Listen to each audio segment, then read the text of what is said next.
I'm a feminist. My question is about the role of women, though. What should women's role in public and private life look like, and what are the material benefits of that?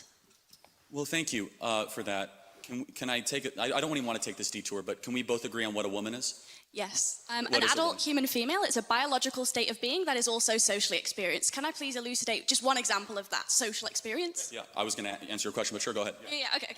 So let's say you're a member of a tribe, and that in that tribe, you have the biological female anatomy, and in order to become a woman in that tribe, you have to also get a tattoo. That's a social experience that's mapped onto biological reality. So can a woman have a prostate? Can a woman have a prostate? Biologically speaking, a woman is an adult human female that has a biological reality, but it's also social experience, right? So I don't... Yeah, it's super easy. Like, can a woman have a prostate? So as per my definition of woman, I would say that people who have a prostate are biologically male, but they can sometimes be socially treated as women. Okay, got it. So women can have prostates. Got it. Okay. So you're a feminist that actually isn't just fighting for women, you're also fighting for men. So, yes, men also experience harms from patriarchy, but I argue... We're talking about the same feminism, though, just make sure. Yeah, sure, go ahead. So, men also experience harm from patriarchal domination, but I would argue that those harms come from that system of domination itself. In the same way, for example, this isn't a threat, but if I reached across and punched you in the face, then my hand might hurt, right? So, are we understanding that there are, patterns of power? So, I would also fight for the rights of men as a feminist, just as I would fight for the rights of women. Sure.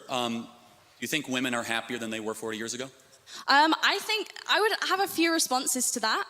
I think that women report more stress and dissatisfaction today because, not because they have more rights or because of feminism, but because they're under dual pressure to both excel professionally and also because of the domestic labor in homes that is structured around outdated expectations. So, for example, studies like the OECD's Better Life Index show that women's life expectancy, education levels, professional achievements have risen in countries with higher gender inequality. So I would argue that what you're calling unhappiness is actually visibility, because now we hear women expressing dissatisfaction, whereas in the 50s, we prescribed them Valium and we lobotomized. Yeah, that's really rich. I didn't know women not to complain 50 years ago. That's funny. We've always been... No, hold on a second. Why are suicide rates going up more for women? I think that encourages... Forget complaining. Materially, women are killing themselves more. Why is that? I think that even if both men and women have become unhappier, men's suicide rates have risen as well, and that's also been exponential. Can you at least concede that feminism offers only one potential explanation? There could be also other explanations. Of course, obviously, but feminism is the glaring thing in front of us, where we have fertility rates down, we have marriage rates down, we have unhappiness up, and we did something in the 1960s out of the universities of Bretty Friedan and Gloria Steinem and all these feminists that basically said, you're trapped in a home, go get a job, freeze your eggs, take birth control, and all of a sudden women are way unhappier than they were 40 years ago. And I just have to ask the question, why is that? Is it working? And maybe there are biological differences between men and women that we should respect, and that deep down a lot of women want to get married and have children. In fact, we should applaud it and we should support it, and we should say it means nothing if you're gonna go be a CEO of some shoe company or be some banker in London. What matters if you raise children and you have something to pass down long after you're gone. I think I would bring 2 points to that. The first one is just really simple, which is that you can ascribe liberalism all you want as the cause of the unhappiness. I would argue something else. I would say that it's certain economic policy that has very little to do with the social acceptance of alternative lifestyles. I would say that we can recognize that income inequality across a vast swathe of Western countries has increased, which causes all kinds of social ills, a lack of social cohesion, housing price growth doesn't correspond with wage growth, monopolies increasingly become kind of emboldened to interfere with politics, and monopolies don't prioritize social health either. I think that those offer more compelling reasons for a decline in happiness than an increase in freedoms, because just one more thing, on an intuitive basis, generally speaking, people want more freedom, not less. Okay, so if that's true, why is it, do you agree that the happiest women in the West are married with kids? I would have to look into it, but I think there are certain studies and objectively we know that, right? The women with kids are not the ones tearing down statues, right? They're the ones that actually have obligations. Does tearing down statues correspond to some kind of smiles per capita data set that I wasn't aware of? Again, it's like, it's a little bit of a one-liner. The happy and the grateful. The happy and the grateful usually don't go burn down Wendy's in their spare time, of which we saw in our country all throughout a single summer. But as a side note, you would agree, objectively, study after study, survey after survey, that the women of the West that are married and have children, especially a lot of children, are far happier than even the ones that earn more money correlated at the same age. So I also don't think that happiness is a very good metric, and neither do you, because you think gay people shouldn't just pursue happiness by being gay. They have other moralistic considerations to be making. So I don't think smiles per capita is a particularly convincing way to measure whether or not we should encourage women to be autonomous. I think we should maximize agency within a fair system that has reasonable parameters because it's expedient, it's good for the economy, it's logical, it's the moral thing, because if we can't prove the material harms, we shouldn't discourage it. And also self-reported studies is a really flawed way to do psychology. It's the week before my university exams right now, and I'm standing here explaining the basic methodology behind survey collection in sociology, which you don't even think is a real subject, to Charlie Kirk. If I took one of those surveys right now, I'd check extremely miserable. But so would a Palestinian child who's been torn to smithereens. How are we going to measure? You would say extremely miserable? No, I'm kind of making a joke. No, I mean, but seriously, like, but hold on. I mean, like, that's an important point, though, is that the women in the West have it the best in the world, and yet they're way unhappier than women of sub-Saharan Africa. There's something fundamentally wrong here. Because the women of sub-Saharan Africa have something that a lot of women in the West do not have. The women in the West have cats, and they have good jobs. And the women of sub-Saharan Africa, they have a belief in the divine, and they have kids. And maybe there's a biological undercurrent that is keeping a lot of women from realizing their full potential. And so without reading your phone and just, like, you know, connecting. I'm not really reading my phone. Well, it's fine. Sure, then you can answer without it. Fair enough. Would you agree that it's a good thing that more women get married and have children in the West?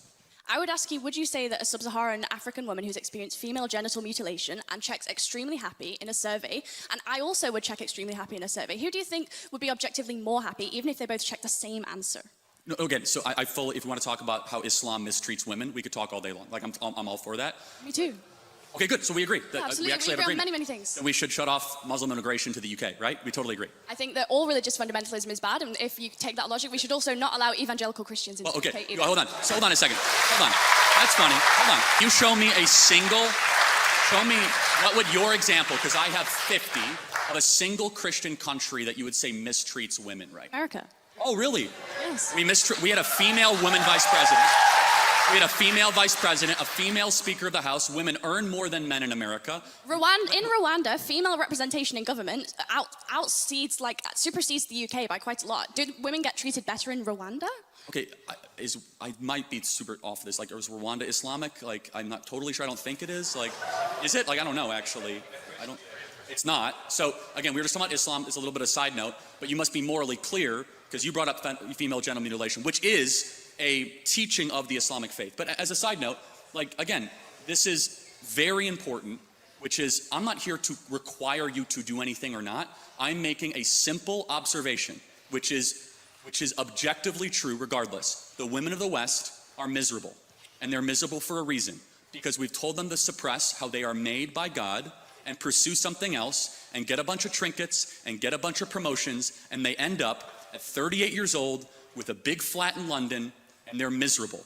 And we should tell them to stop freezing their eggs and start finding their partner earlier and have lots of babies. Yeah, okay, I think I'd bring two just final points to this. First one is just really intuitive, right? Which is that if you actually care about women's happiness, then the solution is to structurally support them. That means universal childcare, shared legally enforceable parental leave, and in Nordic countries where women have high workforce participation and also some state support, they report higher life satisfaction than in more conservative countries, including America. So if your metric is happiness, just use satisfaction surveys. You just told me they're BS. So are satisfaction surveys bullshit or not? Because you told me they're bullshit. Do you acknowledge satisfaction surveys or not?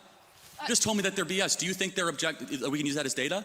I don't think that yes or no? It is the only sole data set, but it is a data set that necessarily you told me they're so matters. flawed and you self-report. Okay, by the macro self-satisfaction data, I am correct. And you are right. When you have paid family leave, you are happier. I'm actually a proponent of that. At Turning Point USA, we pay for 6 months when somebody has a child. I think there's a lot of agreement we can have on that. We need to encourage having more children. I think the Hungarian child policy is phenomenal. We should look at that, because the greatest thing that is plaguing the West is we're not having enough kids. And it's not just bad because we won't have a future. It's also bad because the present is awfully miserable for too many women as well.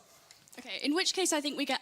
Start bringing this to a close, please. Okay, I think just one final thing, which is that in which case we get to a really interesting argument about what parts of womanhood can be demarcated to the social and what kinds of womanhood can be demarcated to the biological. So, for example, my anatomy is demarcated to the biological, but the fact that I might potentially be a better nurturer than a man, I would demarcate that to the social, you might demarcate that to the biological, in which case we have differing moral scales of value. I would ask why we should necessarily prioritize your moral scale of value, which prioritizes things like the birth rate, when in actual fact there are various other moral scales of value. And if you yourself are a free market American, why is it the case that you would not the previous speaker noted, I've already answered. extend personal freedoms towards all spheres, including a private sphere. I believe in absolute truth claims, and it's absolutely wrong and bad when a society stops having kids to replace their own population. And then you have to import the third world, and you become the third world. It's bad. I disagree, but thank you. Okay, thank you.